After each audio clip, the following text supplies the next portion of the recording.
O lucro desabou. Pois é, pessoal, o balanço do primeiro trimestre de 2026 do Banco do Brasil chegou e, vou ser sincero, trouxe números que fizeram o mercado financeiro inteiro prender a respiração. Bom, neste nosso estudo de hoje, a gente vai decodificar sem enrolação nenhuma esses resultados dramáticos que o banco acabou de soltar.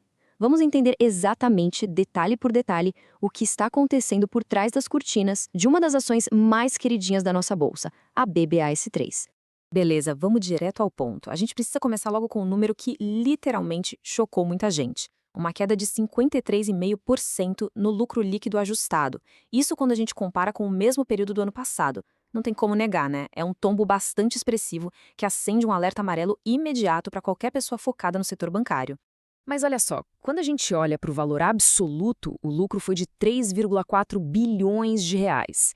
Quer dizer, em qualquer outro cenário, para a esmagadora maioria das empresas do mercado, botar 3 bilhões e meio no bolso em apenas 3 meses seria um resultado absolutamente formidável. Mas para um gigante, um verdadeiro titã financeiro como o Banco do Brasil, esse montante acaba representando um tropeço bem significativo naquela trajetória de rentabilidade alta que a gente já estava acostumado a ver.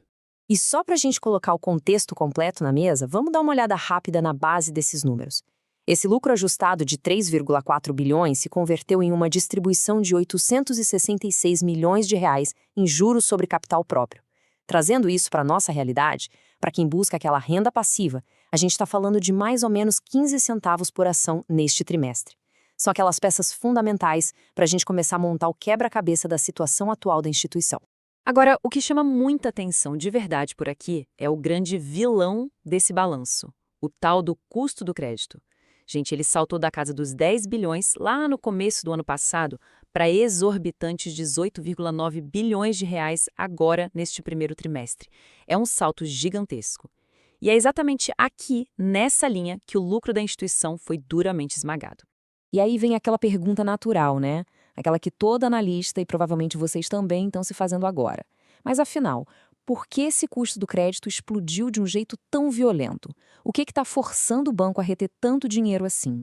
Bom, a resposta é que esses quase 19 bilhões não são simplesmente dinheiro jogado fora. Na verdade, o banco está construindo um verdadeiro escudo financeiro gigante contra uma onda crescente de calotes.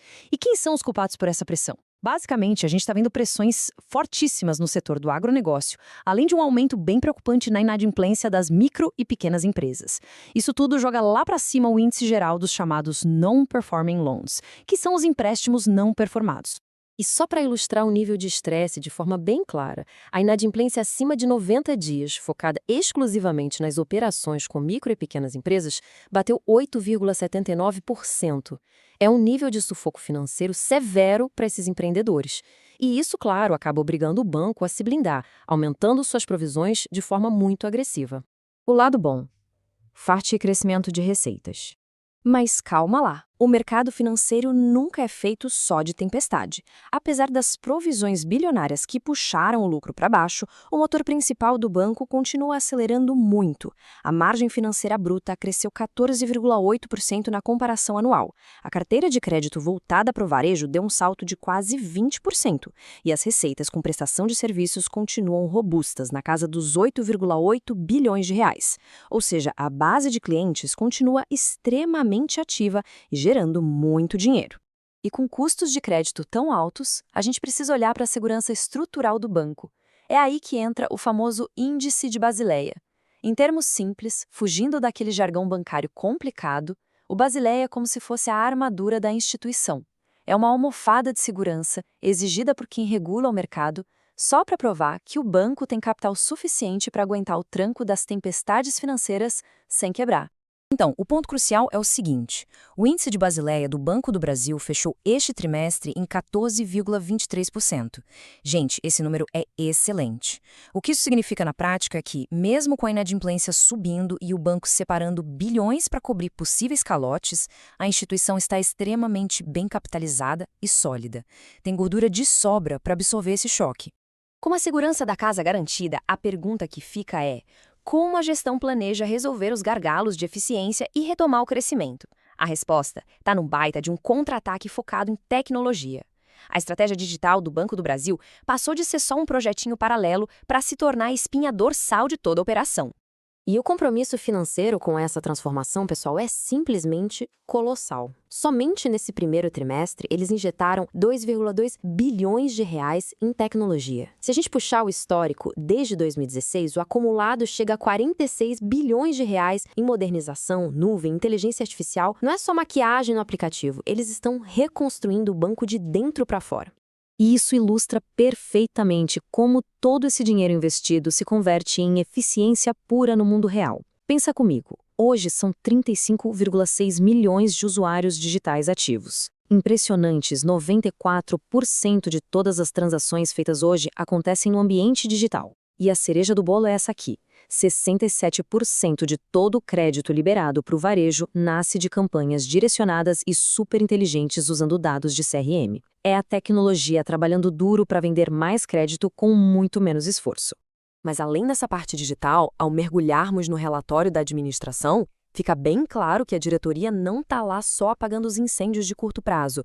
Existe um trabalho intensivo para preparar a carteira para o futuro, com uma gestão de crédito muito disciplinada e um olhar mega atento para soluções sustentáveis. Um dado que comprova bastante essa visão de longo prazo é o crescimento de 127% ano contra ano nos fundos de investimentos sustentáveis. Esse segmento já bateu um saldo de 15,65 bilhões de reais. Mostra que tem uma demanda gigantesca e muito lucrativa na adaptação ESG, que o banco está conseguindo capturar com total maestria. O veredito final, resistindo à tempestade. Vamos dar um passo atrás e ver como tudo isso se conecta. Como a própria administração destacou no relatório, trabalhando para reforçar as bases para a perenidade e o compromisso de geração de valor sustentável. Traduzindo do corporativez, é um recado claro de que eles preferem priorizar a disciplina e proteger o balanço de forma agressiva hoje para não comprometer a saúde e a estrutura da empresa lá na frente.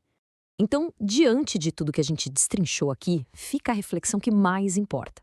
Com base nesses dados do começo de 2026, considerando essas provisões bilionárias de 18,9 bilhões, mas também um crescimento forte em tecnologia e um índice de Basileia robusto de 14,23%, qual é a leitura correta para o resto do ano? A ação BBAS3 está apenas construindo um escudo de proteção fortíssimo e temporário, ou será que os dados revelam uma tempestade muito mais profunda e duradoura chegando?